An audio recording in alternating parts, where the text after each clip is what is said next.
I feel like I have a lot more people in my audience today that are from your audience. So, for those of them who are not, you want to introduce yourself, tell them where to find you, and all that good stuff. Yeah, sure. Hello, everybody. As you could probably tell from the title of the stream, my online handle is Homozygoat. My government name is Marcus. You can use whichever one makes you the happiest. You can find me twitch.tv/Homozygoat. You can follow the spelling in the title. That'll do it just fine for you. My handle's the same on Twitter, just with an underscore added at the end.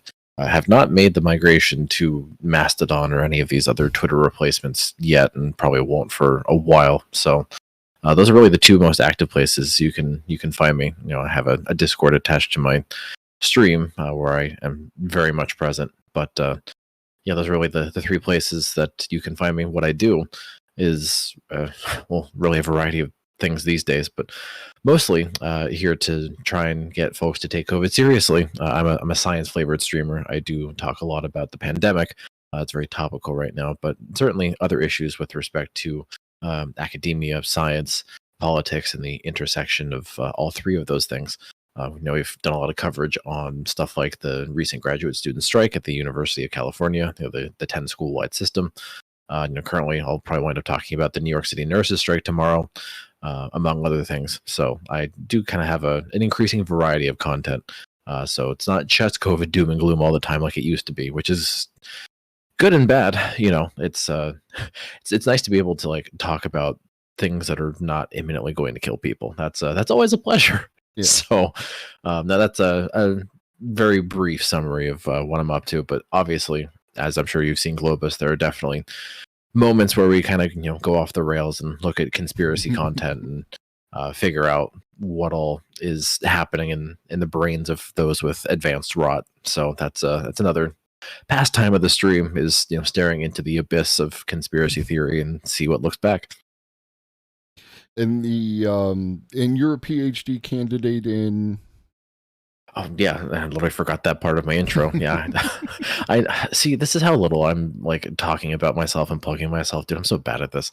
Yeah, I'm a fourth year PhD candidate in cellular and molecular biology.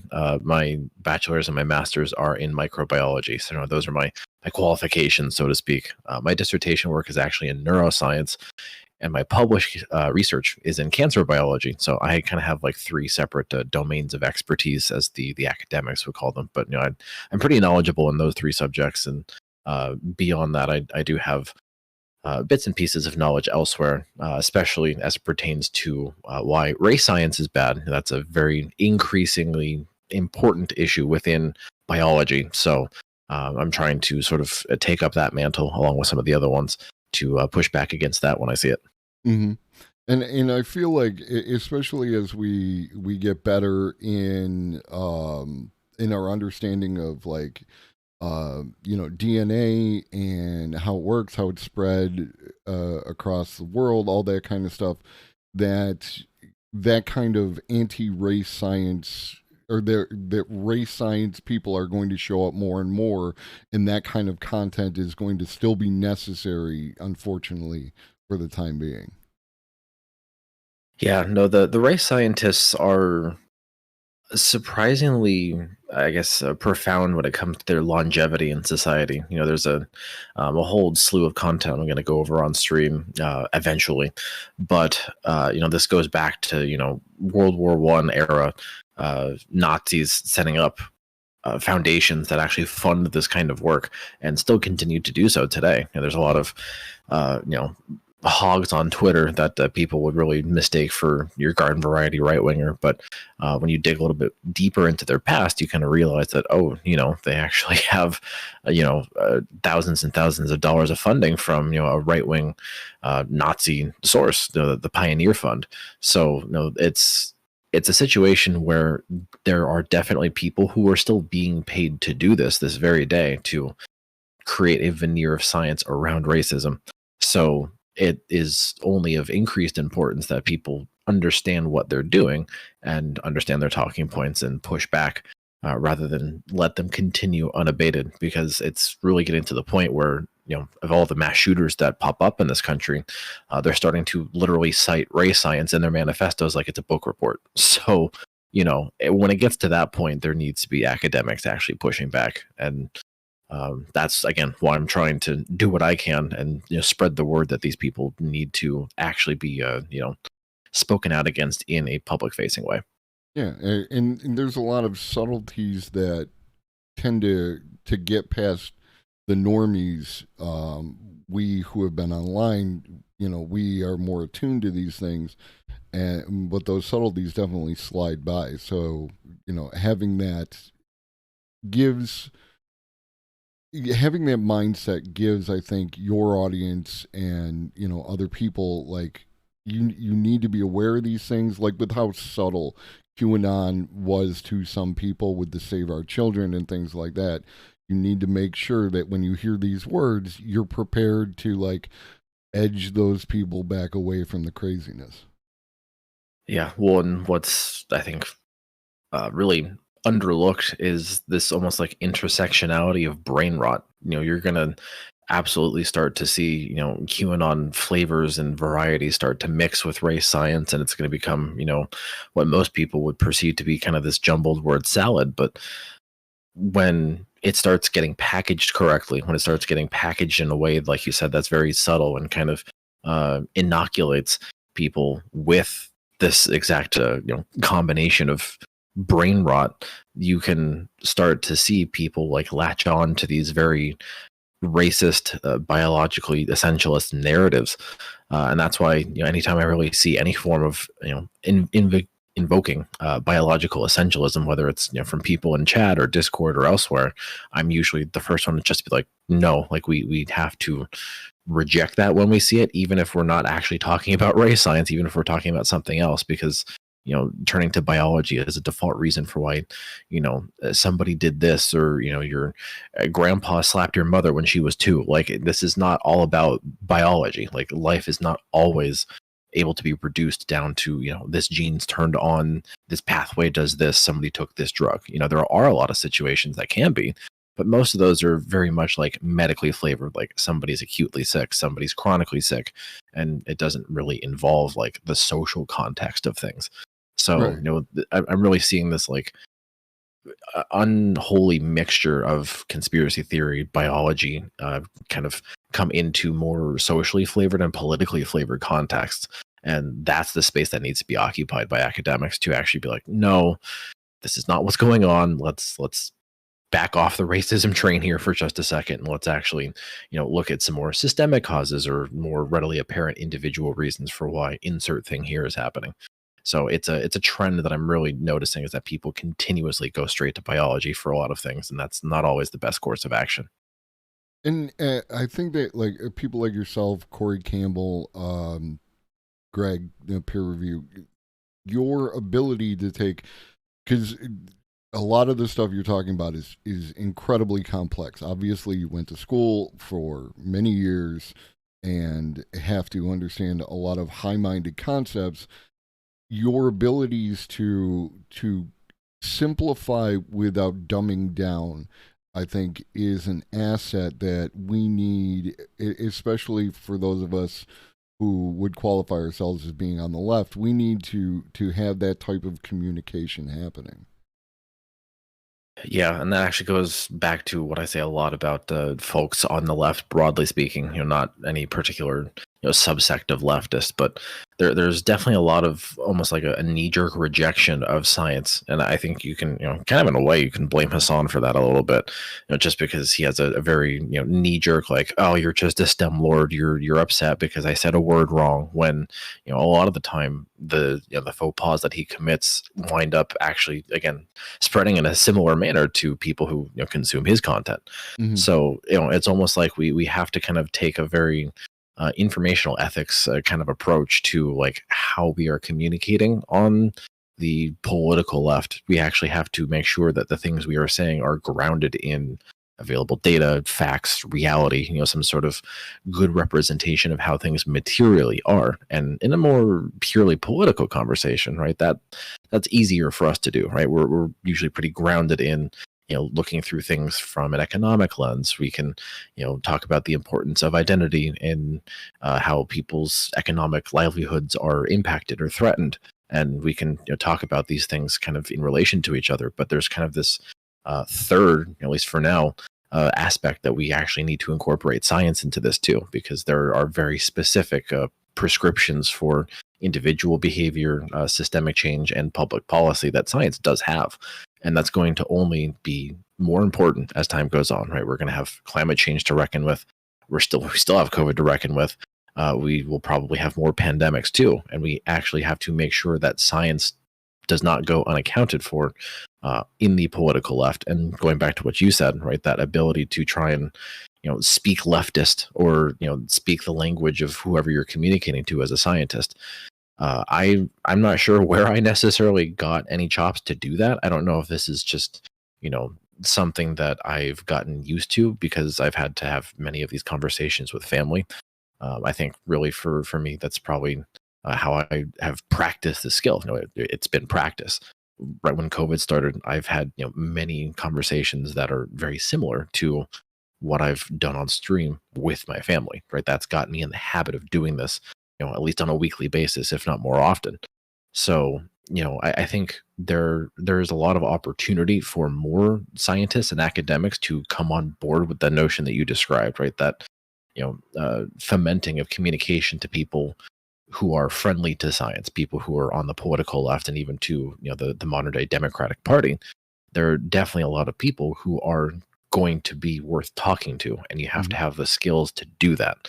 And it's something that does not get included in our formal training, which is incredibly disappointing and needs to be augmented to graduate student training. I had a singular science communication class taught by two people who didn't have any grad students and had to justify the fact that they were getting paid by their university to be teachers. And so this is the class they got stuck with, right? They weren't passionate about it. They weren't really particularly good at it, if I'm really here to talk some shit. But like, it was one of those deals where it was the blind leading the blind, and the only thing we ever did was learn how to rewrite our own research in 10 different formats. Like, that doesn't help me talk to somebody with no training. That doesn't help me talk to my parents. That doesn't help me talk to somebody who's vaccine hesitant or concerned that the climate might be putting them more at risk for their house to be flooded, or they're going to lose everything in a wildfire because they're living in a particularly susceptible area to the effects of climate change and how that might increase the frequency of fires. Like, there's a whole laundry list of things that need to be talked about, and we need to actually be training people that are competent to talk about these things across pretty much every discipline of science. Because again, things are only going to get worse, I think, in the future as far as the critical global problems are concerned, and we need scientists to help kind of lead the charge along with and as part of the political left. And there was something that I touched on with Professor Q the other day, was how, like, in my humble opinion, I feel we need more, like, cross-disciplinary, kind of collaboration and communication. Is like the amount of, like, the whole concept of the STEM Lord comes from the fact that they don't have enough, like, sociology in their life. You know what I mean? Yeah, I mean, that's probably an understatement. If we're being honest, the concept, I mean, if we're talking more about the academic understanding of that word, parentheses pejorative, like you can there's kind of two uses of that word, and we're talking definitely about the pejorative use of it, which I do throw out a lot.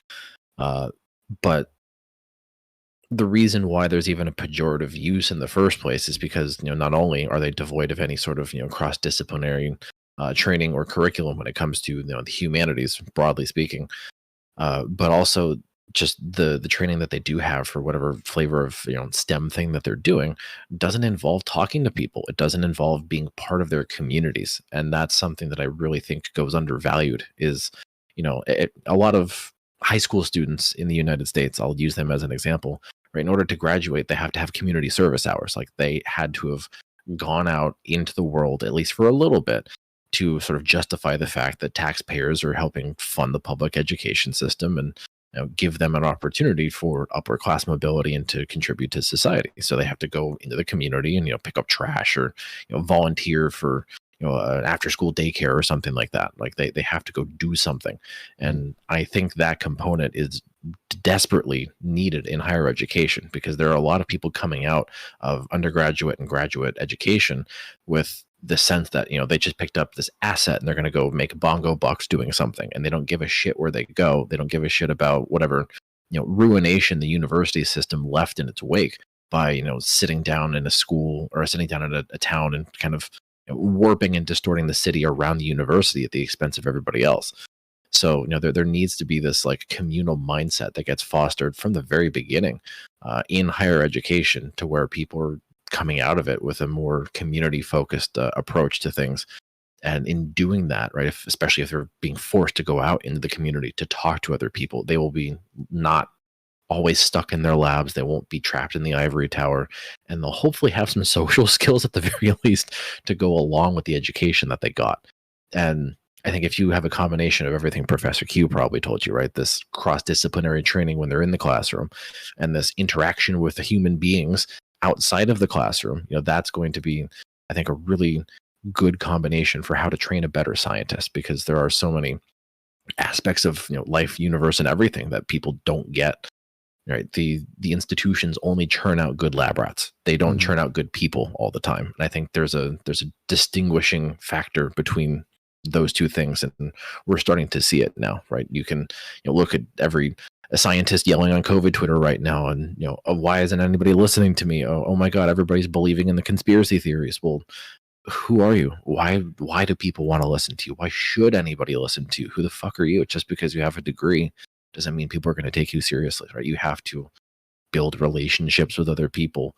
Twitter's not the greatest tool for that, but still, like you have to be part of communities. You have to be known and respected by other people for them to really take you seriously. And with the like with Twitch, you have to bring a certain aesthetic, right? Like you have to be good to listen to, you have to be interesting, you have to be entertaining, you have to do all these things. Have you found, I'm going to assume yes, but I'm going to let you elaborate, but have you found that Twitch is a good medium to communicate these kind of things?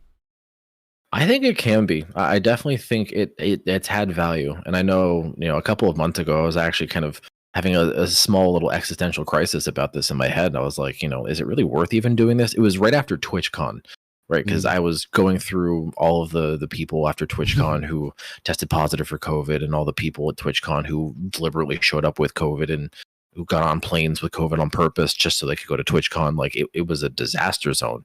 And so now it's kind of just like sitting there and thinking to myself, like, have I really made that much of a difference? Like, I know not all of Twitch is watching me or listening to me, not even close, but at the same time, like even people that I talk to, like their COVID precautions weren't the most consistent. So it's like, how much of an impact am I actually making? But I kind of sat down and tried to take stock of like the community that I built and people who do frequent my stream, to be like, okay, these people are here for a reason. And I got some feedback from other folks that essentially added up to, I'm still a very valuable resource that does the service of going through all of the data and all of the new findings and trying to sort of give them a 411 to be like, all right, here's what's going on now. Here's what you should do. Or this new vaccine is out. Here's the deal with it. Here's what's different. Here's what's not. Here are the risks and benefits of things. There's definitely still an aspect of that Twitch has definitely been valuable for. And broadly speaking, right, this is the chicken or the egg question, right? How do you build a community without a following from somewhere else? And ultimately, I think at the very beginning, I just had a couple of my friends, AFK while I was talking to the void, just so I wasn't at zero. And that did help a little bit unironically. But, once you had organic participation, then people slowly started churning in. And it definitely helped to kind of throw the credentials around a little bit. That's kind of another reason why Twitch definitely at least has worked for me. But I definitely acknowledge that credentialism is not the end all be all of everything, and I do kind of discourage its invocation in most contexts and circumstances. but still, like, that's kind of what helped my usage of Twitch get off the ground. I think by contrast, there are a lot of hogs and several anti-vaxxers, some of which are prominent, that do also have credentials, who do use the platform. Mm-hmm. And they definitely have audiences. I know at least one. I think his audience, it's always been bigger than mine, but he's been like falling off pretty hard, at least from his viewer counts and how dead his chat is. So it's like, I think so long as there's kind of this organic discussion and community building that's being formed, then yes, yeah, Twitch absolutely is a very useful medium by which to communicate. I think it also helped that I've been more or less born and raised on the internet. I Mm-hmm. was taught how to play video games by my older brother very early in life. I spent a lot of time online as a kid. Um, and so I think by virtue of that, right, I'm very used to speaking, memes and shit posting. Like, I'm used to communicating in that way, kind of code switching into more internet friendly speak. And that, I think, is kind of almost like a signal. I don't want to necessarily say virtue signal, because it's not really virtuous to be terminally online, Mm-hmm. but it's a signal to at least other people in the space that it's like, hey, you're not just some like weirdo carpetbagger or some weird strange academic who just like showed up here because they are doing something for an assignment, or they think that they're hot shit, right? Like, it's a sign that I'm one of these people, right? I'm an internet user. I'm a chatter on other streams. I'm a consumer of content on Twitch, as well as a content creator. So that all of those things, I think, kind of came together. And then people like, shout out to Read and Rap the Goat. People like Read and Rap do, and help kind of cross pollinate between different communities, and I think this one being one of them.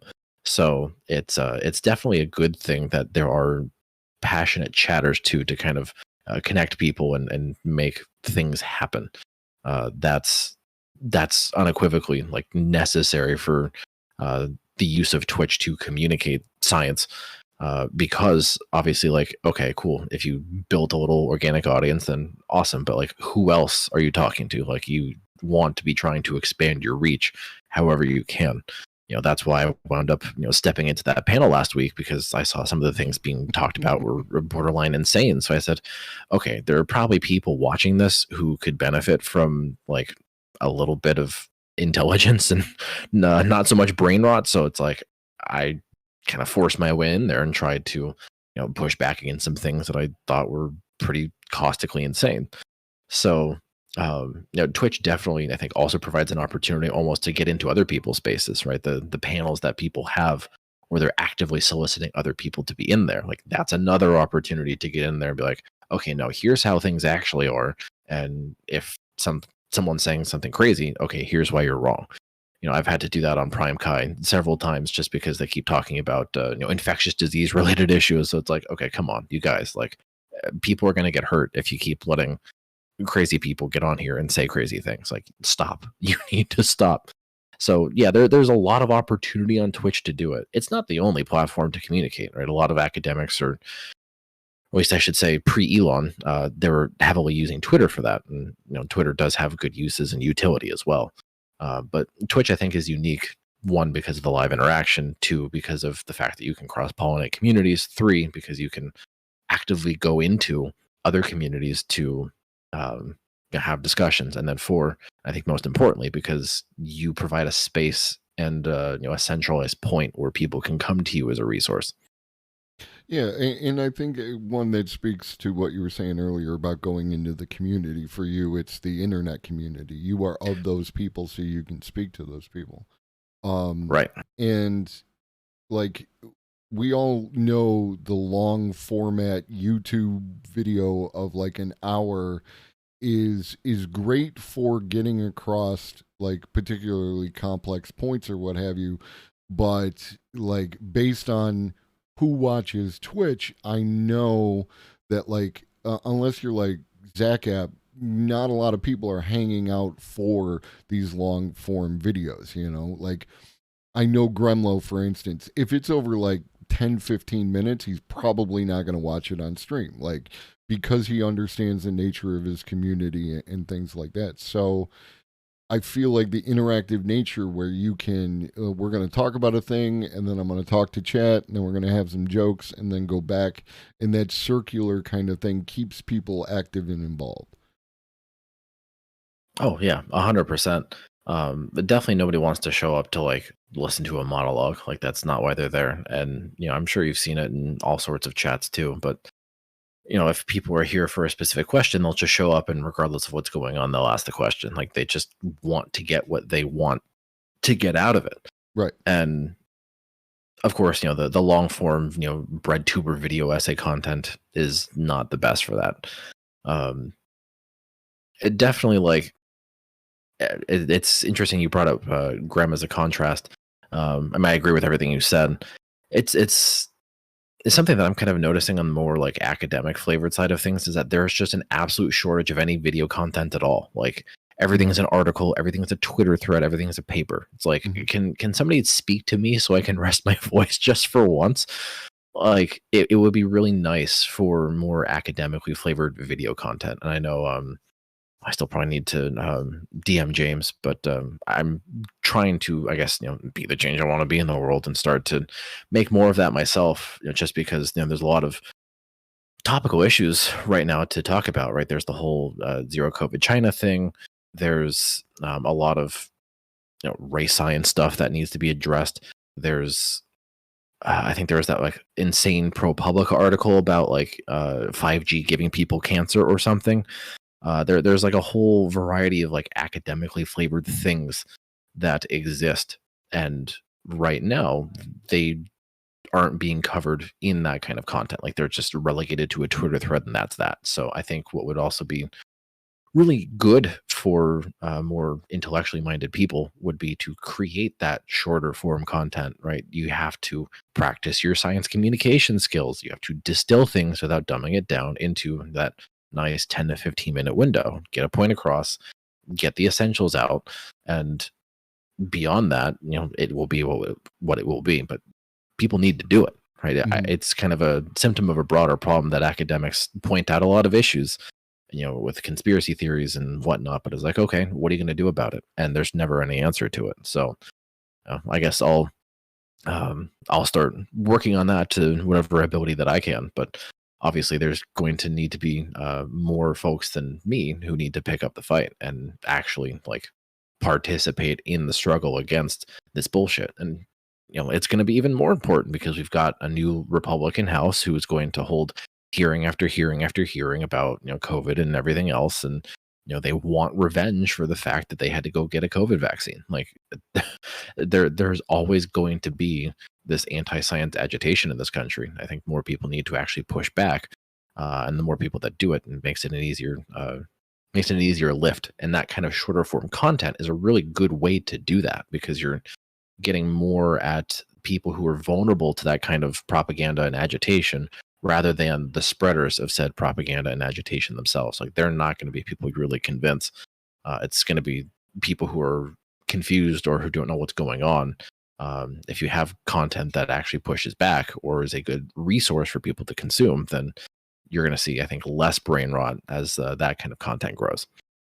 And there's a thing in the we who identify as leftist community of meeting people where they are, and I feel like some of the nonsense discourse that's been going on, recently with Vosh and what he's been saying is indicative of that kind of thing where we want people there are some of us on the left who want people to come to us, right? Like you got to do this and you got to get through these hoops where really we need to go to them, like if we're to steal from, Christian evangelism, if we're going to minister to the people, we have to go to where the people are, right? Oh yeah, 100%. And that's been my biggest gripe with academics in response to Elon Twitter is the fact that as soon as Elon took over Twitter, they're like, all right, I'm gone. Bye. It's like, wait, excuse me, what? Like, why? You've been a resource for people. People turn to you for, takes on the pandemic and other things. Like, why are you leaving? It's like, well, I don't want to give value to Elon Twitter and, I don't want to take the harassment. And that latter part is valid. There's definitely a lot Sure. of harassment on Twitter, to say the very least. But like, you as a singular academic are not providing the website value. Nobody goes to Twitter to go like read the latest publication. That's not why people are on Twitter. They're there for memes. They're there for porn. They're there for shit posting. They're there for news updates. Like, that's not why people go to Twitter. So, I think if academics want to see things change, they need to be where the people are. And that Hmm. place is Twitter. Nobody's going to post.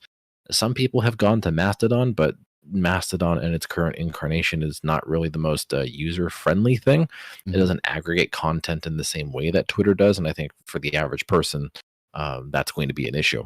So, rather than trying to do this uh, juggling everything approach where you're trying to cross post across every single platform that you can and then try to respond to all of that, like you're stretching yourself super thin. Like Twitter's where the most people are. That's still where the most people are. And if it's more caustic, okay, I don't blame you for like taking a step back from that a little bit, but you have to then just practice more self-care, more info security, and probably more caution needs to be invoked when you're interacting. But it still shouldn't stop you. Like that should not be an obstacle. It might be an issue that needs to be dealt with, but shouldn't remove any and all desire to talk about science with other people. Right. And I genuinely think a lot of academics were on Twitter to do that just because they felt almost like forced, like it was a necessity. And now that they have a convenient out, like, oh well, Elon Twitter is just so caustic, I can't be here anymore. They're taking that out as much as they can so they don't have to do the work. And you can look at that in perhaps the largest scale possible. The former director of the NIH, Francis Collins, he was like, yeah, man, this misinformation problem, I never expected it. I'm shocked that people didn't get a vaccine that's safe and effective. Somebody should do something. And then he retired. It's like, Hmm. well, you're the most storied scientist in the country's history. You've been the head of the biggest research entity in the country for like 20 something years. You're quitting because of that? Like, bro, come on. If you're sending such an awful signal to the institution that like this is a problem that will never be overcome, when it's absolutely solvable, but people have to do the work. And this is really just my gripe with a lot of folks these days is people don't want to do the actual necessary work to get that done. Right? Yeah. It's not nobody wants to work anymore at my burger flipping minimum wage restaurant. It's the academics who are definitely getting paid more than enough money to live and they're comfortable. They don't want to do the work to solve the problems that make them bitch constantly, and they find it easier to just bitch constantly, and nobody wants to hear that. So that's why I'm trying to yell at them to be like, no, shut up. If you're not going to do anything, then shut up. Like, pick one. You either do the work or you shut up. And nobody really ever has a good response to that because they start to realize that, like, wait, maybe I'm part of the problem too. Right. Like, if they pitched in, the problem would be less awful than it is. I don't know if you in your life have ever been to a bar on the last night it was open, and they basically like have to kick you out, turn the lights on, take all the alcohol away, that kind of thing. But that I have, and that's how I feel about Twitter. It's like I am not leaving until they kick us all out. Yeah, and that's what I told other academics. I was like, ride this thing till the wheels fall off, man. Like, make them ban you. Right. Make them ban you. Make them get rid of you. Like, you are the thorn in their side if they want to curate a right-wing conspiracy friendly space.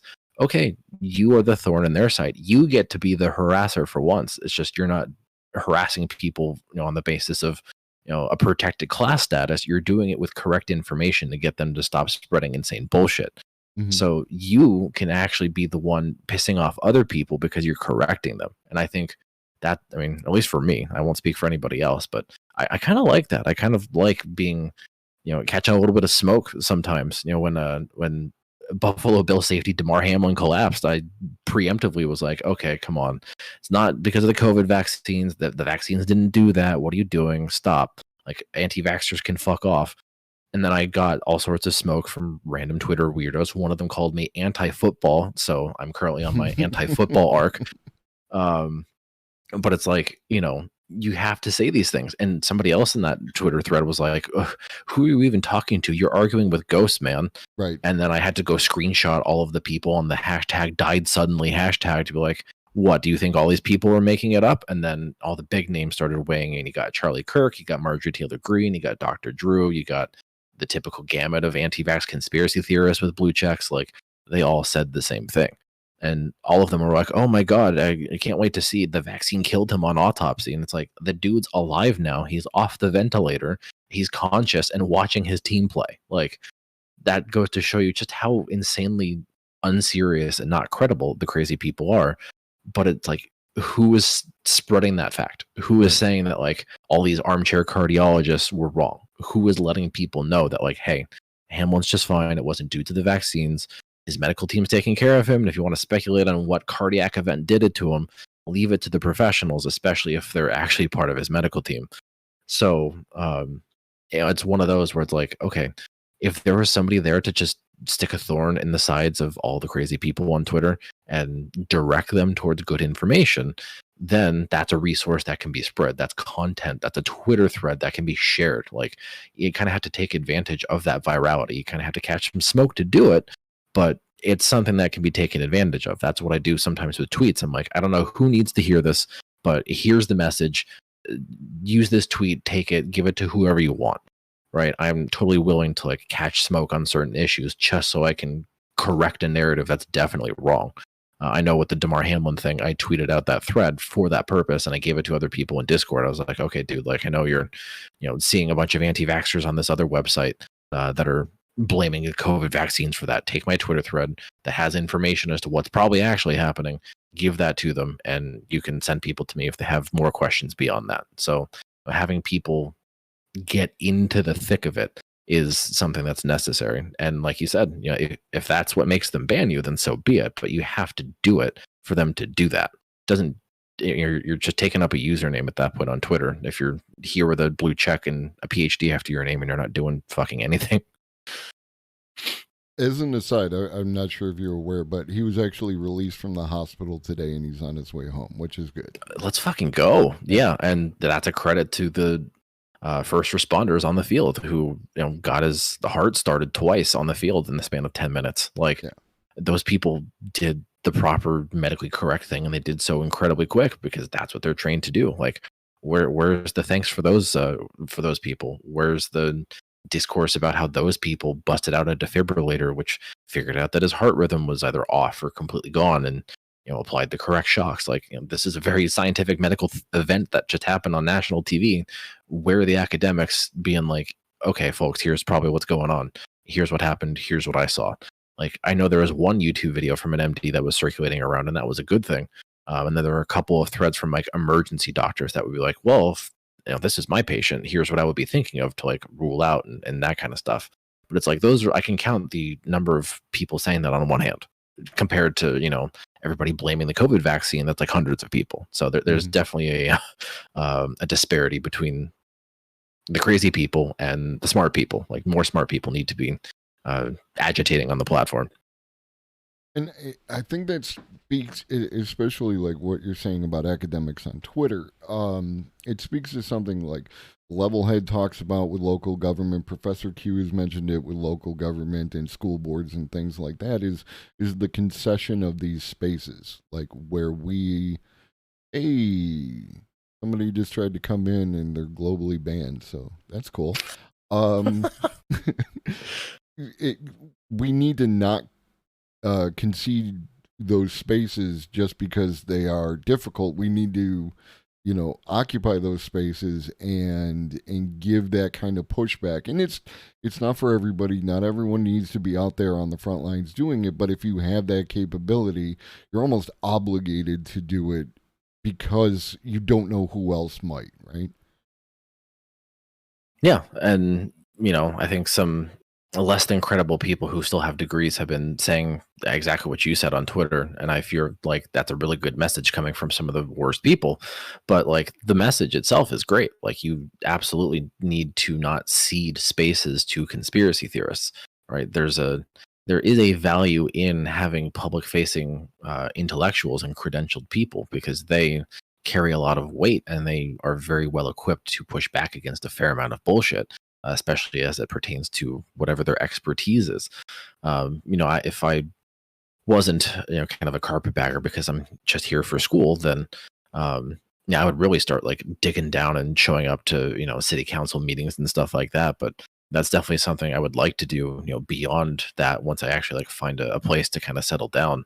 Once I'm done with my degree, like that's going back to that notion of community participation is, actually becoming a part of that. And that goes back to what Professor Q and Levelhead, I think, have undoubtedly said, right? Uh, City council meetings, school board meetings, those places are places that genuinely have impact on communities. People have power that they wield over others.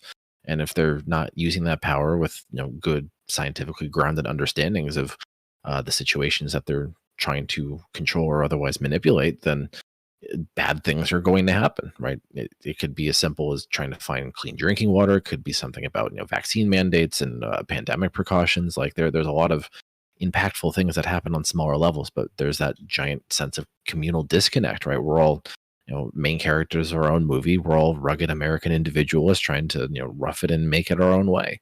And, we're not islands unto ourselves. We have to realize that we cohabitate and live with other people in neighborhoods, communities, cities, towns. Like we all kind of have to band together to get that class consciousness actually on track. And I think science is a pretty good rallying point for uh, tools or times issues rather where it's relevant, right? You can point to things that have a much higher likelihood of actually being true, and then galvanize people to that cause, and then you can use that as a cudgel in local government, city council, school board meetings. Like you can say like, no, actually, here's a bunch of studies, and crazy person who just spoke is ignoring all of this, or something like that, right? You can at least use science to help make people look like the grifters that they may or may not be. Right? If they're disrespecting it, or if they don't actually obey it or follow through with it, then you can hit them over the head with it metaphorically. Like you can point to all the people on the school board if they don't do mask mandates or vaccine mandates. It's like you're content with possibly maiming children. Like we're here about grooming and protecting the children. What about this virus that's continuing to spread for the past 3 years that could be affecting child development, giving kids long COVID, making them less able to perform in school and athletics? Like, what about that? Right? You can out people for not really truly giving a shit, or for being outright crazy. And science is a really good way to do that. But again, it requires people to go forth into those spaces, as Levelhead and Professor Q have said. And there's a thing there of where if when we concede those spaces, that person who has the decision making power in that space, whatever it may be, is only going to hear that one side. And so they are going to assume, by just the way that people are, that that is the thought of the community at large. So just by giving a little bit of pushback, they know that there is someone out there on the other side, and they may feel that way, but they're not going to fight this fight on their own. So having someone that they can go, okay, well, these people over here disagree with you, and they are also my constituents or what have you, is going to lend them the support that they need to continue to fight the fight that they might not do otherwise. Exactly. And I think that notion definitely works on smaller, more local levels. Because if we're speaking like a federal, then that's a whole different ballgame, because they don't really listen to constituents. I think we can all see that. But yeah, I think what you really speak to is the idea that, like, if the smart people are watching, or if they're there, it makes people think twice. I Mm-hmm. know, on Twitch, with the Prime Guy panels, I think after my third, forceful insert on there to be like, dude, come on, stop spreading bullshit about monkeypox. Like some panelist was saying something ridiculous. So I had to be like, okay, come on. Like, if you have questions, ask the questions. Let's not spread misinformation here. So I think after that, like, there was definitely a marked shift in the kinds of topics that were covered on that panel, and very few of them, if any, actually started pertaining to biology, because it's not a good look if the scientist has to interrupt his day and interrupt his lab work to come onto your twitch.tv panel to correct you. Like, I think there's value in knowing that there are people who are watching and who are actively interested in making sure that the things being said are not psychotic. And that approach definitely, I think, applies to the local level, whether it's school board, city council, local government, like if they know they're going to be outclassed and consistently embarrassed by somebody, especially if they have a degree, like if they continue to brute force and go forward with whatever insane bullshit that they're doing, they're going to look even more unfavorable with the public than before. So it's really kind of almost a win. It's like a win, half win situation for a smart person going into that space, right? Because even if bad thing happens, you've at least now like convinced other people that the people who made the bad thing happen are truly the ones responsible, and not whatever scapegoat or other bullshit reason was given. Right. So I think that has ramifications for accountability, and that is a concept and I don't want to call it like an institution, but like it's a cornerstone of what needs to be happening. Like we need accountability kind of all around, whether it's political circles, academic circles. Like people need to be held to account for their bullshit. So that's kind of why it's good to take up that fight, is because science, academic information, like that can all be very readily used to stick accountability where it needs to go. And like we I mean, just like I can find it difficult to watch panels, but I appreciate people like you and Corey who are there on these panels on that front line. I still haven't watched this one that apparently almost ruined you. Like you looked pretty rough afterwards, but like apparently Well, it was rough. good. No, go ahead. Well, yeah, I mean, it was less like rough and more just like my interlocutor was screaming at the top of her lungs, and I could not turn down her volume low enough, so it just gave me a headache. Like I think the reason why I looked beat up afterwards is because like my head literally hurt because I was being screamed at. So afterwards, like I was totally fine to go back into my normal content and do whatever it was I had planned for that day. Just had to do so with a headache, so that's probably why I looked a little tired afterwards. Yeah. But like I went in there and I caught that smoke, right? I in some capacity did that to myself. Like I put myself in there. So, it's not like I can, be totally blameless in that situation because I was the one who hopped on the panel. But, obviously that doesn't justify the kind of response that I got. Sure. And I think like again, that's kind of what I was going back to insofar as like the forceful pushback notion, because a lot of people who spread misinformation and lies, they are not here in good faith, and when they actually have either some of their own tactics used against them, or they have somebody who's not going to be susceptible to their bullshit actually call them out, then they start yelling and pounding the table, right, as that old adage goes. So that was that's more or less what happened. So if you do go back and watch it, I recommend not using headphones, because that's what gave me the headache. Right. So be very conscious of your volume. How long have you been on Twitch? How long have you been doing this? Oh Christ, I'm not sure if I've even been keeping track. I want to say I'm probably approaching the 2-year stream anniversary. I think it's been about 2 years. It's somewhere around there. I'm probably like a couple months short if I remember correctly. I could be misremembering that a little bit. I'm sure there's like a website where I could go check, but it's approaching 2 years, somewhere around there. And like eventually you're going to get your PhD and move on to something else. Do you see yourself continuing to do this for at least as long as you can, or as long as it seems like you're fighting the good fight and that people are following you or listening to you or what have you?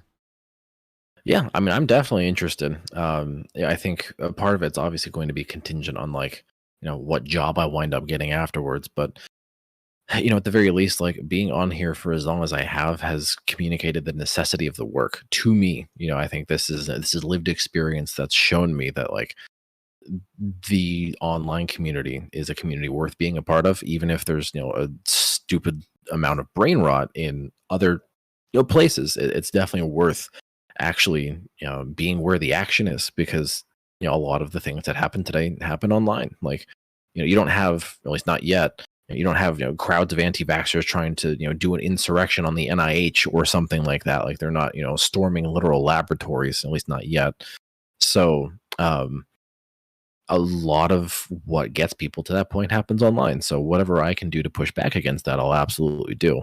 I kind of jokingly say I don't know how serious he was about this, because if he actually is serious, then I might take him up on this.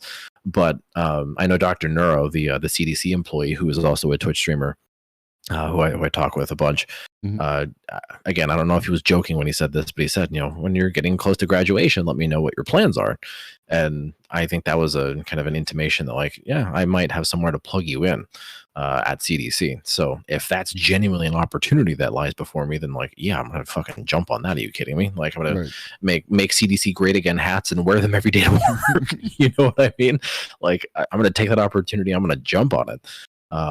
But whether or not I stay on the platform after I get my PhD, I think is contingent on what my employment looks like. But I will fight hand, tooth, and nail to make that happen. I think, like you said too, there's definitely an aspect of, like, okay, is this worthwhile? But I think, broadly speaking, like, there's going to be a need for more people doing this kind of work as time goes on, because the world as it stands right now will continue to throw bullshit at people, whether it's another pandemic, whether it's the effects of climate change bearing down. Like, there's always going to be some sort of academic and scientifically flavored thing happening. Like, there's a new drug that just got approved for Alzheimer's. Like, that's not really pandemic related at all, but people were kind of like coming to me like, yo, dude, have you heard about this? Like, what do you think about this? So I get a lot of, like, just biology medically flavored stuff, Mhm. and people coming to me for that, and I'm happy to be whatever resource I can for the kind of questions and the little, like, bits of glue that are needed to kind of, like, really seal people's understanding around good information. So if I can be that piece for even a couple of people, then I'm more than happy to do that work. Just because sometimes that's all it takes, right? It only takes one person to super spread. It only takes one person to start a rumor that warps and distorts itself via the game of telephone that gets played, and a lot of that happens online. So I'm happy to do the work, and I enjoy it. But I think, yeah, it's enjoyable because there is a community, there is a want. So as long as there is a want, I will be there. I think if that want either goes away or migrates, then okay, I'll follow it. If it's not on Twitch, then okay, we'll see where that is. But I have a feeling Twitch is still going to be around, even if they fuck up with the big streamers and a lot of them migrate to YouTube. Then I can try and copy paste everybody on YouTube best I can. If Twitch somehow goes under, but considering it's backed by Amazon, it's almost like it's too big to fail, in the sense that the platform itself will crumble. It's more, the big fish in the pond if they decide to migrate. Mhm. So I think that's going to be the bigger, like, short term determinant of where I go. Because if big streamers all migrate to YouTube, then to YouTube I go. But if most of the big fish are still here, then of course I'll stay here. And I think like there there's been some extrapolating a whole lot of fuzzy details, like that there's like a push by Amazon, or at least the Twitch powers that be, to kind of revert back to like the gaming and everything else as its primary go-to, as opposed to like just chatting.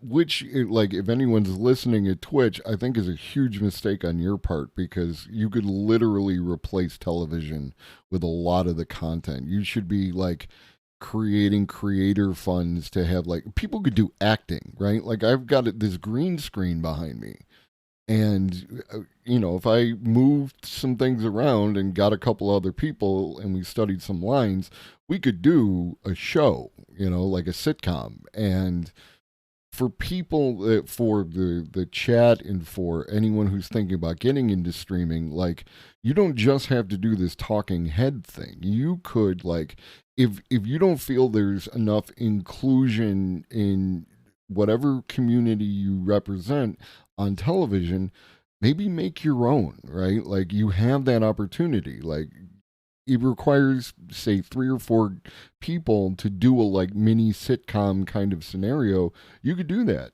Do you disagree, or do you think Yeah, I that's think, true? like, kind of like you said, it doesn't necessarily have to be like punditry or commentary. That's Mm-hmm. not something that's super exclusive to the types of content that people can create on Twitch. And I definitely would agree with pretty much everything you said. Like, there's more potential than legacy media, I think, on a platform like this. And they absolutely could take, creators, especially someone like Will Neff, someone who has like formal training in like improv, someone who's like been a Mm-hmm. comic, um, who has like a million ideas, who's like, helps write movies and shit, like somebody who knows what they're doing, like him.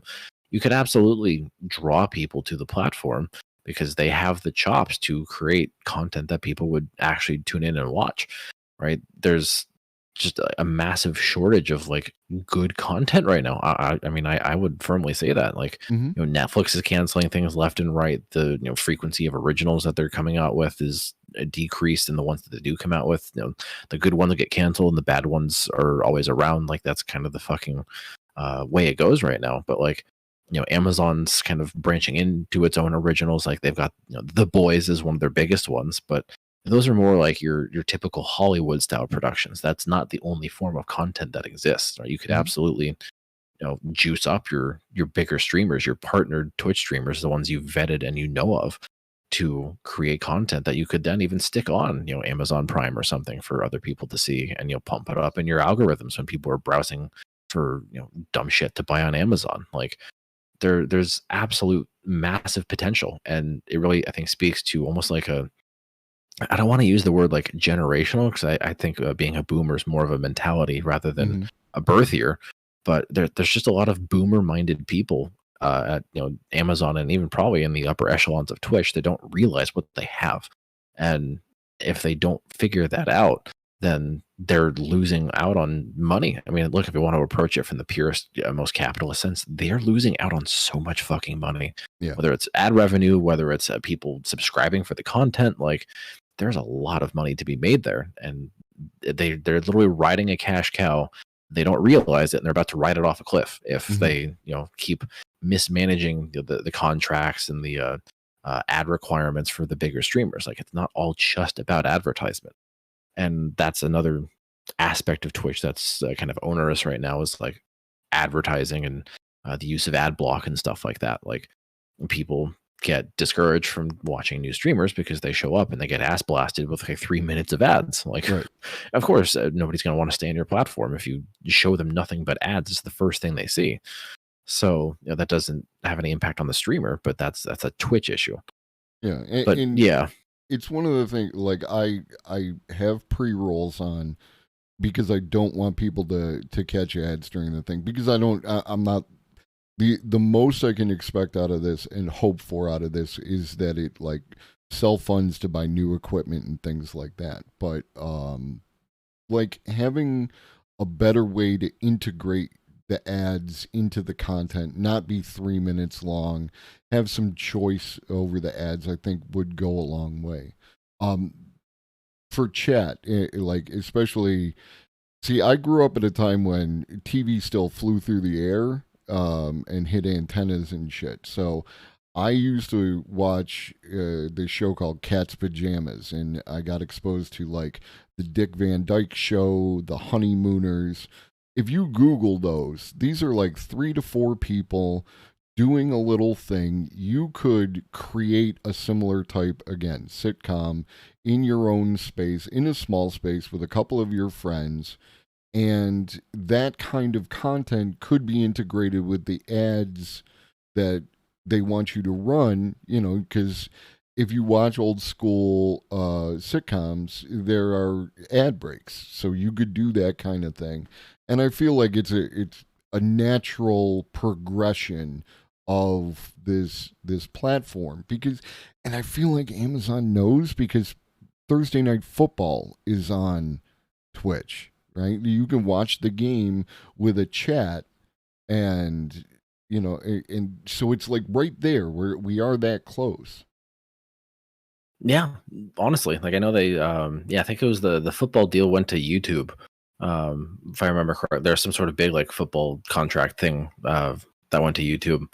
But it's the same principle. Mm-hmm. You're there in a chat with other people talking about the game. Like, it's the digital equivalent of being in the seats. Like, you get the camera angles and you get the other fans to yell at and rip and poke fun at and talk shit to Right. via the chat. Like, it's a form of interaction that boomer-minded people are not familiar with, and that's probably why they don't understand the value, just because that's not what they did growing up, right? They're still used to, you subscribe to NFL Network for $100 a year and you get the Game Pass, so you could watch all 32 games at once or something, where it's like nobody's trying to watch every single game at once. They want their team, or maybe a couple, or if they're like running a fantasy football league, and that's it. Like Right. they want what they want out of it. They don't want it all. Like the subscription style, where you're buying hundreds of cable channels, or a year pass for just watching one single team every week. Like that model is outdated, and you're going to lose money off of that if you keep doing it. That's why things like Twitch, YouTube, online streaming is a really good path into the future for a lot of these big corporate entities. And like you said too, like it's a good way to expose other people to other content. Like I'm sure if they wanted to integrate commercials into the online live streams like they already do, they could absolutely plug something else on Amazon, or some sort of other YouTube special or something like that. Like they can sort of just advertising a McChicken for $2 like they do all the time. Mhm. Everybody knows what McDonald's is. Why are you running ads? Like we all know what Burger King is and why we hate eating at Burger King. So like you can change the kinds of ads that you run. Like everybody, all the talking heads are like, oh, we're gonna run more relevant ads, and then it winds up being some plug for crypto or some shit. Like no, you can take ads and actually try and plug other content to cross pollinate. Like it goes back to what we were saying at the very beginning. Like almost the way Twitch communities cross pollinate and interact with each other is it's a model for how advertisement could work. Like you're trying to take people consuming one piece of content and send them towards another piece of content that you just made, and then if those people like it, they'll spread the word. Like that is how people have found things in the first place, and that's how they'll continue to find things. It's just the space is so underutilized, and I think people who are very future minded, who know how to plan, and who can try to like anticipate the wants of people better than others, they're the ones who are going to be taking advantage of the space. Like if you look at someone like Dr. Neuro, again, he picked the space because there's a lot of misinformation and there's a lot of people who benefit. Like he recognized the value, and that's why he spends time on the space. It's just trying to communicate that to a corporate executive is probably going to be nothing short of impossible, and that's why they're going to run themselves into the ground. Like it almost feels like there's a big like I feel like there's change in my bones. I don't know how else to describe it, but it definitely feels like there's a lot of legacy stuff that's just going to go under. It's going to shock like a lot of older people, but for younger people, they're going to be like, yeah, of course that's going to go under. Like I spend all my time on Twitch and TikTok. Like, yeah, of course, not watching this fucking show on ABC 7 p.m. or something. I think when people in younger generations start getting these positions of power, then you'll see a shift. But boomers, in terms of birth year, are living longer than they ever have, and the ones in the positions of power are not making good decisions. So those two factors together has kind of extended this period of like, oh my god, they're still clinging to legacy media. Come on, get with the times. Yeah, no, definitely, and I feel the exact same way. It's like that. There is a great, I don't want to say wave, but there's a thing coming when, through the natural progression of events, the boomers are out of the way, and to a certain extent, Gen Xers are out of the way, that it will flow into less of the legacy and more of the interactive, on demand kind of content like what Twitch is. And so to draw on that, a question that Reed and Rap had earlier, and something that you said, like working for the CDC, is there a space for like Marcus to work at the CDC doing communication and public outreach via Twitch, and like have that kind of thing be a thing? And would you do that if you had the opportunity?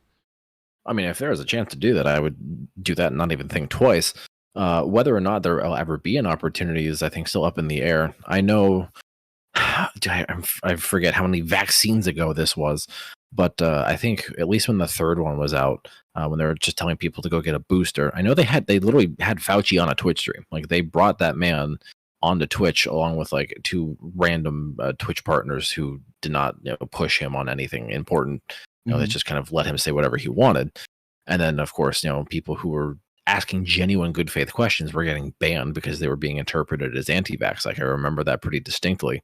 So it's like they recognize it as space, and the older generation incarnation of that is making the rounds on late night TV. The Colberts, the Fallons, the all of those late night shows. Of course, the talking heads like Fauci are going to go there, but that's not where most of the people are, right? They went there first, I think, because older people were more at risk just by virtue of age. But it's like the people who spread it the most are young. Like the age group of 18 to 30 is the most responsible for spread. Like they're the most likely to have shitty minimum wage jobs that have no protections. They're the ones that come into contact with the most people because they work a lot of public facing jobs, retail, food service, warehouse jobs, what have you. Like they're pretty high traffic places. So it's like there needs to be an effort and initiative within a big organization like the CDC to actually have almost like a press briefings, right? They're something kind of equivalent to what happens with the White House and like the White House press corps. Like they need to send somebody out there to field questions from journalists. But on the internet side of things, like how awesome would it be to have another live stream where that person could go on after they're done talking to legacy media journalists who are in the seats with their tape recorders, then hop into Twitch chat and be like, okay, people who are occupying more online spaces, like what do you got for me? Like there absolutely needs to be an effort to do that. And if there was an opportunity to do that, I would happily do that. I think I've been part of a lot of online communities, on and off throughout the years. So I think that would, not to toot my own horn all that much, but I think I'd be a pretty natural fit for that kind of a role because I can be more recognized by people online, more so than just talking to some pool of journalists. I wouldn't mind doing that either. Don't get me wrong, but I think that's probably the space that I'd excel the most in, is like a formalized online space where people could come and ask questions and just, almost having like office hours. Like that's probably the best analogy I could use to describe it to a more academically flavored agency like the CDC. Like you need average Joe office hours where, Susie Q can log on the Twitch chat and just be like, yo dog, is the vaccine making my kid magnetic or something? Like, as stupid as it might be, that's how people get hooked on conspiracy theories and whatnot. Like if they had somebody to go to just ask these random ass questions, the situation might not be as bad as it is. So yeah, there needs to be a chance, and I would happily do it. Yeah, and like with what you said about the the Jimmy Fallons and that late night format, that influences what I do here, right? Like where I have on a guest and we talk, and we might talk about a specific topic or we might just shoot the shit. And I feel like there's a lot more room for that, and like with a guy like Hassan, you can't compete directly with Hassan. He just occupies too big a space, and there's a gravity that kind of comes from that thing.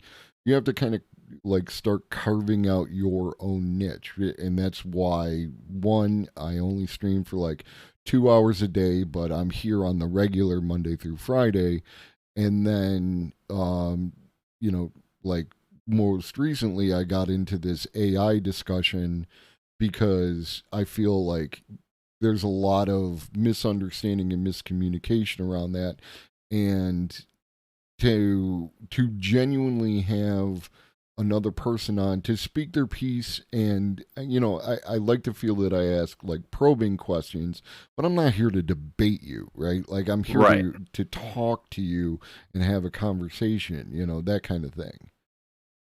Yeah, I mean, there's definitely a distinction to be made between like interviewer and debate pervert for sure. I think you can have kind of have like a little mix of it too, because definitely on interviews, like interviewers are there almost to try and hold people accountable, but in a way that doesn't immediately make the other person rip off their microphone and leave the room.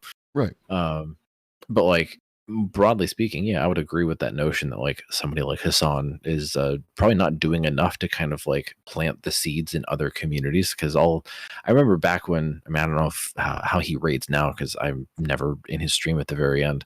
But it was a meme a very long time ago, at the very least, that he would only raid either Will Neff or somebody with big boobs. Those are the only two groups of people that he would raid with his massive audience and his massive platform. So it's like if he made more of an effort to kind of like plant seeds and grow sort of the Hasanabi extended universe, so to speak. He's done a little bit of that with Frogan, which is good. And then I think he's talked to Carter once or twice, and Carter's growing even more so than he already was. So that's a good thing. But it's like if I can count the number of people that Hassan really plugs, it's not all that many people. So it's like you could really get a giant wave of people saying a lot of leftist shit, getting a lot of people on board in that class consciousness if he just took more of an inward community-based focus and tried to grow other people. Right now he's just running around allegedly dating other content creators. I won't say who, but pay attention to the Hasanabi relationship space, because that might take off momentarily. But beyond that, it's like I think his priorities are too much like, I'm a big streamer, so I'm just going to throw my weight around and yell at XQC and Aiden Ross. Like, okay, I get it. You're trying to be a good role model for young men, and that's not a bad thing. But like, your content is excessively on that now, and it's been that way for like a year. So I really have not watched much of him for that reason. Like, I tune into his YouTube shit for like actual coverage on actual issues, and it's good that he has that. But beyond that, it's like, I don't want to watch a fucking Jubilee video. I don't want to watch you play Valorant. Like, I didn't tune into you for that. And if you want to do that, okay, you can do whatever you want. It's your stream. So like, it kind of goes back to what you were saying, right? Like, there's a space for that kind of like getting to know people, interviewing people, having experts on to talk about technical issues. Like, there's definitely an unoccupied space for that. Absolutely. I think if he took advantage of that, he could be even more beneficial for the people who tune into him. Because I remember there was a time where he only does this now when there's like imminent elections, but before, he would have Ryan Grimm on all the time. He'd have I think Dave Wasserman, or I might be misremembering. Like, he had a bunch of journalists on. David Dayan, another one. He had a bunch of his like journo friends on to be like, yeah, here's what's kind of going on. Like, what's your take? Like, I love that kind of content. That's awesome. So if he had like a scientist on, or something like that for whatever was going on at the time, like getting a variety of experts and other noteworthy individuals to give their takes, like that's what made Joe Rogan fucking massive, and that's what he still does to this day. Like, he's got his favorite anti-vaxxers, he's got all sorts of people to talk about the benefits of elk meat and DMT smoothies. Like, he tries to create podcasts that are interesting because he has interesting guests where he can get high and talk about why ivermectin's awesome. Like, that's what makes him relatable. That's what makes him down to earth. So I think his reach would be bigger if he did that more in like an outward facing thing. But inwardly, I think he also has a big opportunity to grow communities. And I think the format that you described for like what you do would be a really good way for him to start that. Like, Hassan Stram needs to fucking copy you and your idea, or maybe give you some credit for it. But like, he needs to take advantage of that, because he's got a bigger audience. He's streaming like average 50K when Andrew Tate shit's happening or something. Like, that's a bigger consistent average for him than I've ever seen. So he could absolutely weaponize that for good, and I don't think he's doing enough of that right now. Great. So now Hassan's going to come for my format, and I'm going to be back to 6 viewers again. Thank you for that. I appreciate it. Well, hey, look, we're all about citing sources in academia. No plagiarism, please. You gotta pay homage if you're taking ideas. You got to at least cite a source. And I will sacrifice my stream for the greater good. Well, hey, look, if that wound up happening, he should at least take care of you. But $3 million house, Porsche, etc., etc. You know what I mean? All right, softball question. Is there anything that, like, you, looking back on your early days of Twitch, um, mistakes that you might have made, or anything like that you would have done differently, anything like that? Hmm, that's a good question. I It's my think if I'm favorite thing that people say to me. That's a good question. I love that. That makes my heart happy. Yeah, because usually when I say that, it's like, yeah, this is something I haven't actually thought about. So, Hmm. if something you're asking me is making me think, I like that.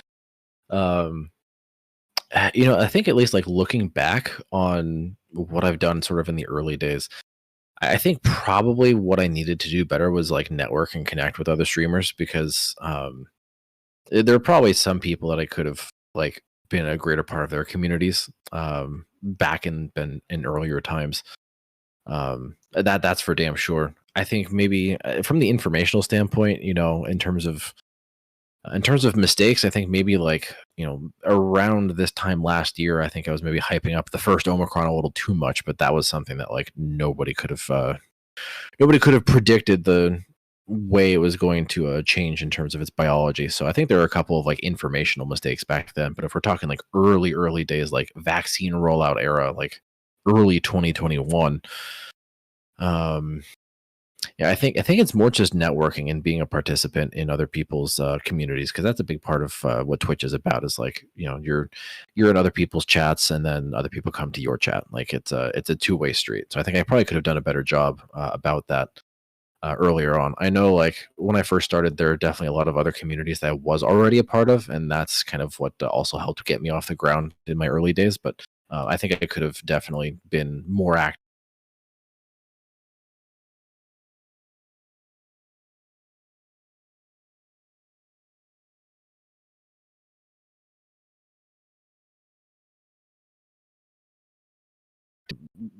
working like this and sleeping like this just to kind of dodge something worse. But that comes at a cost. This fight against COVID is definitely, I think, Pyrrhic in some respects for me personally, and that's one of them where it makes me less able to be an active participant in other people's communities. Like there's a bunch of other streamers who I want to be in their chat when they're there, when they're live, but I'm not always able to do that, and I always feel bad. So it's kind of like an ongoing battle, really. It I think was something I could have been better about at the very beginning, and it's still something I could be better about now.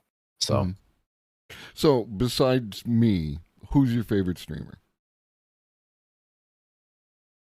oh, it kind of depends on for what, like kind of like I was alluding to with Hassan earlier, like for the kind of content that you're looking for, you have a guy. Like if we're talking, if you need like a big like what the fuck's happening with this giant political issue take, like Hassan and Grumlow are my go-tos for Hmm. sure. Um and I'm actually I always brag about this. I was one of the people who called Grumlow blowing up. It was me and Read and Rap because Read and Rap was the one who connected us. And I was like, when I kind of got a sense of like who he was and what he was about, I was like, okay, this dude's fucking going places. Hmm. I'm gonna love to see that, and it's been really cool to watch him grow and explode. But yeah, I think for politics, those are my two go tos. Obviously, for like more medically flavored stuff, with Doctor Neuro when his streams do happen because they're increasingly rare, just because he's a busy, overworked person. Hmm. That's good place. I would say really hands down my favorite like streamer overall. It's probably Matt Stupid Art. I've Hmm. been in that community for a very long time. I found it through a Will Neff raid. He's the dude who like drew all of Hassan's artwork, all of Will Neff's artwork. Like the dude is just an incredibly talented artist, and it's really funny, but also just amazing to watch. Like I think every Friday they play Gartic Phone. It's like an art based game where you draw stuff, but like the dude just draws like dimes. Like he cannot fucking miss when he draws something, even if he's drawing Pickle Rick or a giant frog shitting itself. Like he could Hmm. draw really stupid, nonsensical things, but all of the drawings that he turns out are just fucking incredible. And he's got really I'm cute characters, like especially his yeah. like mascot character. Oh yeah, like that's kind of his like community thing. Like if you're a feature in his community for long enough, he'll draw you like your own character of like what he thinks of like you as a person, like what he thinks you would look like if you were turned into a cartoon. And I have one of them. That's my Discord profile picture is his drawing of my like Matt Sona, as he calls them. Mm-hmm. Like the dude is just unbelievably talented. He does not get enough credit for being as talented as he is. And I always plug him, but like truly, that's one of my favorite streams to be in. I think second to Hassan, that is the stream where I have the most channel points. So I started on Hassan, and then I wound up actually becoming an art frog. Like I watch a lot of art based streamers. So I think that goes back to what Professor Key was saying earlier about like the lack of interdisciplinary training and experience in science and STEM. It's like this art shit's cool. I suck at it. I can barely draw a stick person, but it's really cool to watch other people be good at it. So that's definitely, I think, my favorite stream. And you mentioned Gremlo and getting connected through Read and Rap, and like I have now passed the halfway point of the members of Ministry of Science. I just need to get Gremlo and Amber to come out of retirement and do an interview, and then I will have the whole set. But like that format, those conversations, I think Ministry of Science is really like it really speaks to that cross disciplinary thing that we were talking about. Is like, there is the biology, Grem has the sociology, and the people that you have on are generally able to do really good communication and a kind of community service. And so like that is one of my favorite shows to tune into. Like Ministry of Science, I think, needs more boosting, in my humble opinion. Hey, I mean, you're not going to see any disagreement from me in that respect. I know, like, it's just one of these things where it's like we're trying to get academics, and it's more difficult to do just because they don't like view it as something where they're going to get an honorarium. Like they don't view it as like a legitimate speaking event. But that's the thing, is like we're trying to get more academics roped into this kind of work. I know one of them who's been with us for a bit now, Reed, who is a grad student at the University of Pittsburgh, who's also, I think, a debate coach. That's how we've kind of been able to have our like branded non-toxic debates. It's because we had somebody else who was like, aware of what Twitch was, watches Twitch streams, was like, yeah, you know what? I'm kind of ready for a breath of fresh air when it comes to debate and discussion on the platform. Let's try and make it more productive and healthy. So that's kind of what Ministry is all about, is like for the content, trying to make it more consumer friendly. And then for the academics that we can actually manage to get on, trying to be like, yeah, these are just lay people, man. Like tell lay people what you're up to, because we know you're doing some cool shit. We know you're doing some really interesting things, whether it's in the QAnon space or you're a biologist doing some awesome stuff. But it's like tell these people, like, these are the people paying for your grant money. Like, they deserve to know what you're up to, and they deserve to understand what you're up to. So that's kind of the thinking on both sides of that coin. It's just always difficult trying to get the academic guests on because they're busy. Like we had a heyday in the summer, but that's summer. Like that's when the year is over. So I still have actually a list of people I need to email and reach out to try and get some guests on. But I know for any academics who might even somehow tune into this, on the 24th, we're going to be having our second research showcase, which is hopefully going to be bigger than the first one. But it's basically all of the academics and other knowledgeable people in chat who have either published something or do research or have like valuable insight into like a different field. Like I know Levelhead, I think, was probably going to put something together about some of the journalistic work that he does. We're essentially taking our Twitch community and showcasing the work that they do. So for anybody who comes across this who would be interested in that, feel free to hit me up either on my stream or in Discord. But we're kind of doing it like a little research conference. Like we're having like a Twitch academics research conference, so people can see all the cool shit that's going on in the real world, and going back to telling people online what all's going on. So that's kind of an extension of Ministry, is now trying to do this research showcase. And there will be a prize for gift subs. Right? The Ministry judges will judge the presentations again, and we will give out prizes for first, second, and third with gift subs to their desired streamers. And this time we're actually we're adding in an extra judge who is there to be the bad faith Chud, who will ask one question in bad faith, just to help prepare academics for the real world if they're not already communicating with people.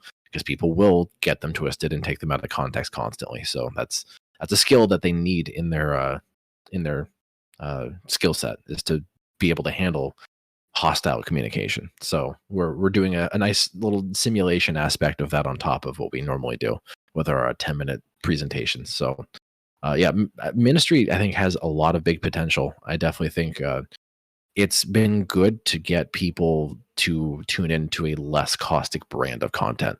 I think if I ever get to that point where I can genuinely apply for partner and the metrics look good during ministry, then that I think is a big thing that will be going in my favor. Is like, they have content that will technically be ad friendly, but also like it's genuinely either entertaining or educational, and that's, I think, more it's less of a risk for them to slap a purple check mark on my name if I ever get to that point. We'll see, but it's not really about that. That's just kind of like an added bonus. If I ever wind up growing that big, then that's a big factor working in favor of me for the reasons that you described. So we're coming up on the end of my available time. I hope I haven't caused you any headaches, and I hope you feel that not at all. Quite the opposite. Time well spent. I appreciate your inside voice. That is something that I very much appreciate. If you ever tune into that from my VOD last week, you will understand my appreciation dearly. Was there anything you wanted to touch on that we didn't cover, or like? No, I mean, I think you've asked a pretty good gamut of questions. I think I'll maybe like take this little bit of extra time just to say, and of course, as I normally say, just to stay on message with what I normally say. Of course, there is a new COVID variant going around, so this is everybody's opportunity to get their bivalent booster if they haven't done so already. Yes, they released a new vaccine. It does exist. The government has not done a good job of telling people that it exists. So if you have not gotten your bivalent booster already, I highly recommend it. People are still getting COVID left and right. It's turning out to be, so far, the second worst wave ever, so it's not like it's over by any stretch. Of course, be sure to wear a high-quality mask when you go out into public. Try not to congregate if you can help it, and clean the air, whether it's in your living space, in your workplace, whether you're gathering at other people's places. That's something that you should keep in mind, is that the air is dirty and has a lot of nasty stuff in it, pollutants, viruses, allergens. You should probably clean it, just like we clean the water. So that's kind of my usual spiel that I give at the end of everything.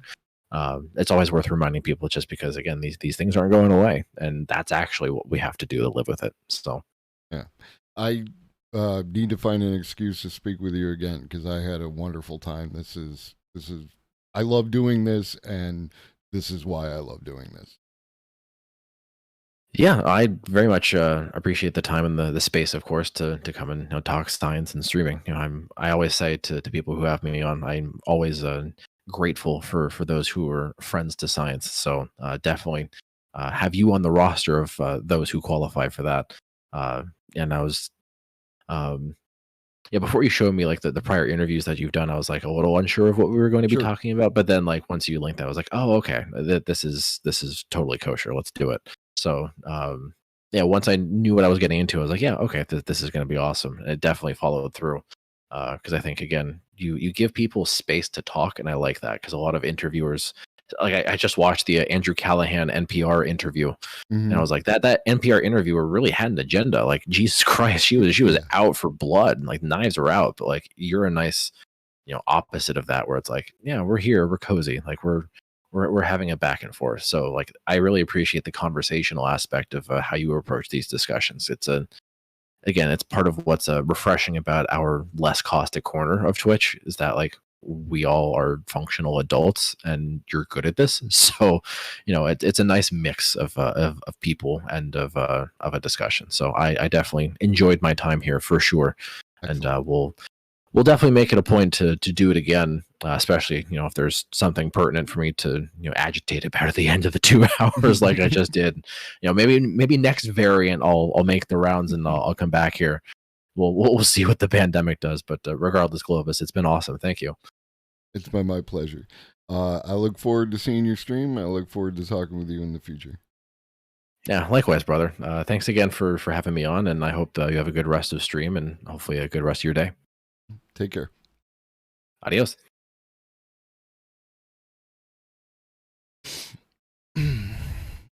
All right, folks. Oh, the old man is tired, but I had a wonderful time. I hope you did as well. Um, there's a button that says follow, and if you like this kind of conversation, you should smash that follow button for more breaking and entering. Nobody hit the follow button. I'm so This name keeps coming There up over we and over go. again. Every That's day, what I'm Pepe's mail's talking getting sent back to me. about. Pepe Sylvia, Pepe Sylvia. I look at the mail. Well, this whole box is Pepe Sylvia. It's a great little meme and everything. This name keeps coming up over and over again. Every day, Pepe's mail's getting sent back to me. Pepe Sylvia, Pepe Sylvia. I look at the mail. Well, this name keeps coming up over and over again. Every day, Pepe's mail's getting sent back to me. Pepe Sylvia, Make the Pepe machine Sylvia. go burr. Well, this whole box is Pepe Sylvia.